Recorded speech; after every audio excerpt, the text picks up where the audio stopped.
नमस्कार। Parameter of law के इस चैनल में मैं आपका हार्टली वेलकम करता हूं। मैं आपका मित्र अशोक शर्मा, रिटायर्ड जज।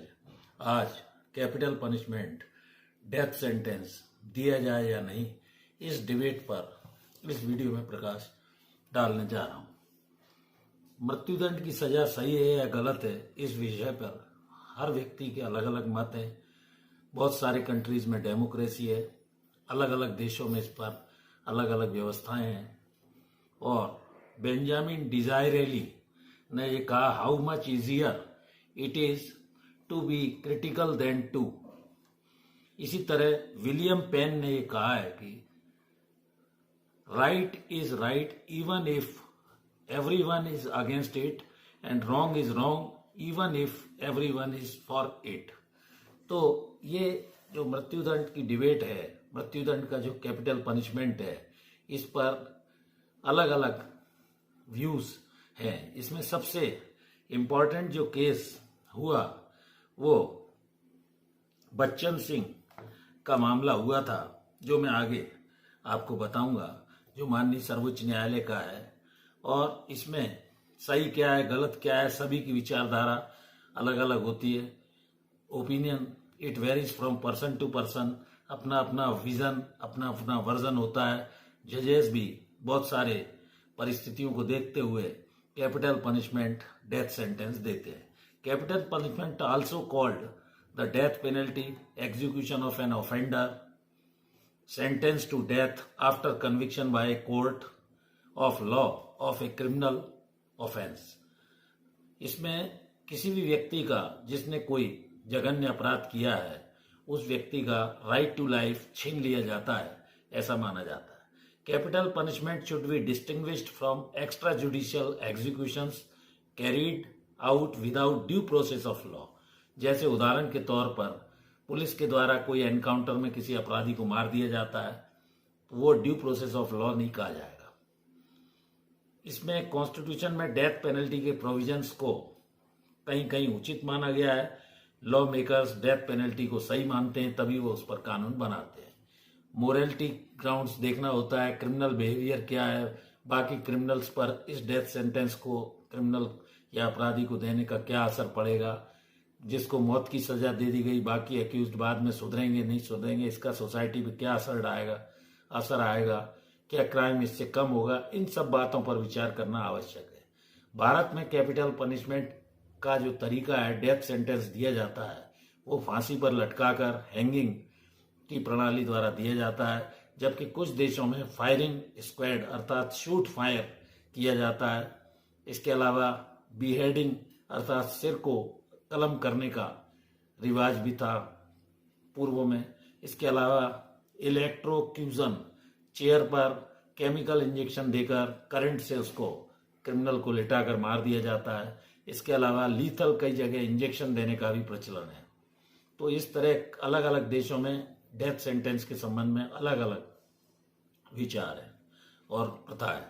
What you believe, let go of a 100 guilty rather to punish an innocent, अर्थात किसी भी निर्दोष को सजा न मिले, जबकि इनोसेंट का पनिशमेंट नहीं करेंगे, चाहे 100 लोग उसमें छूट जाएं। इस थ्योरी पर अपने भारत का डेमोक्रेसी में कानून एप्लीकेबल है।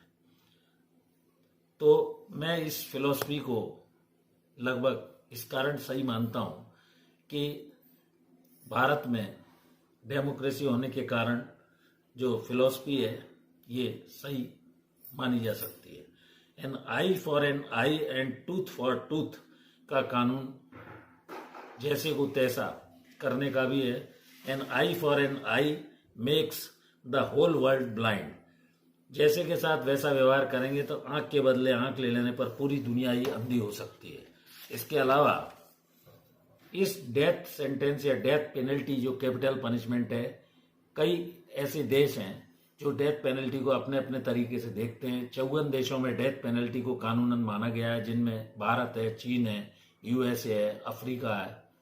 इसके अलावा डेथ पेनल्टी यूरोप में खत्म कर दी गई है। South Africa, Canada, Mongolia, Asia, Nepal जैसे 108 देशों में मृत्युदंड को बैन कर दिया गया है। चाइना सबसे ज्यादा अपनी सहूलियत के अनुसार इस पनिशमेंट को देता है। ईरान में, सऊदी अरब में भी इस तरह के पनिशमेंट दिए जाते हैं। तो कैपिटल पनिशमेंट हार्श होता है। निर्भया मर्डर केस में ऐसा हुआ था क्योंकि सारी पब्लिक उस समय उन अभियुक्तों के विरुद्ध हो गई थी। रिट्रीब्यूटिव अर्थात बदले के लिए लिया गया पनिशमेंट, आई फॉर आई जैसे, उस पर आधारित है ये थ्योरी। डेटरेंट थ्योरी है, इसको एब्सटेन या प्रिवेंट थ्योरी भी कहा जाता है, जिससे उसका ट्रांसफॉर्मेशन हो, सुधार हो और वो दोबारा से उस अपराध को रिपीट ना करे।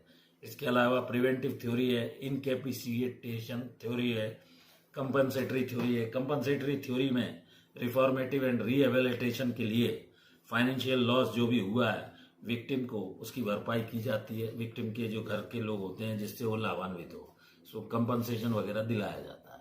मोरल ग्राउंड पर जहां तक प्रश्न है, इसमें कुछ लोग इसे सपोर्ट करते हैं। जिस व्यक्ति ने हत्या की है उसके सारे अधिकार उसने खो दिए हैं, कोई भी हक उसे अब जिंदा रहने का दुनिया में नहीं है, ये माना जाता है। जबकि अपोनेंट्स और अगेंस्ट वालों का ये विचार है कि जीवन जीने का अधिकार उस अभियुक्त को भी है, उसकी राइट टू लाइफ को छीना नहीं जा सकता है। तो डेथ पेनल्टी के लिए Bachchan Singh versus state of Punjab 1980 supreme court का एक फैसला हुआ है। ये महत्वपूर्ण फैसला है। इसमें ये कहा गया, एक जज के द्वारा डेथ पेनल्टी या डेथ सेंटेंस देने के पहले किन किन बातों को देखा जाना चाहिए। जजेस should not be swayed in favour of death penalty. Her case में जज को मृत्युदंड या डेथ सेंटेंस नहीं देना चाहिए। ये ड्रेडफुल नेचर का होता है, हार्मफुल इम्पैक्ट पड़ता है। मिटिगेटिंग फैक्टर देखना चाहिए।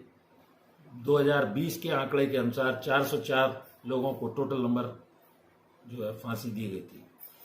सीआरपीसी की धारा 1973 की धारा 354(3) को देखना आवश्यक है। When conviction is for an offence with death और लाइफ इम्प्रिजनमेंट, रीजन्स उसमें उसे रिकॉर्ड करने होंगे। 10 साल की सजा दे रहा है, 14 साल की सजा दे रहा है, स्पेशल रीजन्स उसको जज को अपने जजमेंट में बताने होंगे। हर केस में डेथ सेंटेंस देना उचित भी नहीं है। एक्सेप्शनल कारणों का उल्लेख करना होगा। Doctrine of rarest of the rare को अपनाना होगा। पहला ख्याल जज के दिमाग में यह आना चाहिए कि लाइफ वो इम्प्रिजनमेंट देने के पहले along with the facts and circumstances, पहले बच्चन सिंह के केस के अनुसार ए ने बी को यदि मार दिया तो एग्रेवेटिंग सर्कमस्टेंसेस देखी जाती है। पहले से परिस्थितियां क्या थी, मारने के पहले उसने किसी के घर में जैसे आग लगा दी, या पहले से वो उससे घृणा करता था, बदला लेने की भावना से उसने मर्डर कर दिया। सिंपल लड़ाई में यदि उसने सीधे गोली मार दी है। एग्रेवेटिंग और मिटिगेटिंग सर्कमस्टेंसेस बच्चन सिंह के मामले की देखी जाती थी। जघन्य अपराध या इनह्यूमन उसने कोई ऑफेंस किया है, क्राइम किस तरह हुआ, हीनियस था कि नहीं, तो इन बातों को देखना होगा। एग्रेवेटिंग या मिटिगेटिंग सर्कमस्टेंसेस के अलावा क्राइम करने वाला किन हालात में था, इस बात को जज को एसेस करना होगा। क्राइम उसने किया था, वो बच्चा था, मेंटल स्टेट उसकी क्राइम करते समय क्या थी, क्या किसी और के द्वारा वो नियंत्रित हो रहा था। इन सब परिस्थितियों पर विचार करने के बाद ही 354(3) सीआरपीसी सेक्शन के अंतर्गत जजेस पावर को limit, try to compress the area of the जज सोसाइटी, मीडिया के बहकावे में आकर प्रेशर में सजा का मकसद नहीं होना चाहिए। भटके हुए व्यक्ति को सही रास्ते पर लाना रिफॉर्मेटिव प्रोसेस है और यही हमारा सिस्टम डेमोक्रेसी का बोलता है। तो rarest of the rare case में डेथ पेनल्टी दी जाए, ऐसा मेरा सुझाव और मानना है। बाकी लॉ जैसा परमिट करता है, आपको परिस्थिति जैसी उचित लगे, जिन परिस्थितियों में प्रिजुडिस होकर कभी भी जानबूझकर रेयरेस्ट ऑफ द रेयर के फॉर्मूले को देखते हुए Bachchan Singh versus state of Punjab जो 1980 सुप्रीम कोर्ट में व्यवस्था दी गई है, उसी के अनुसार डेथ पेनल्टी या डेथ सेंटेंस कैपिटल पनिशमेंट के रूप में दिया जा सकता है।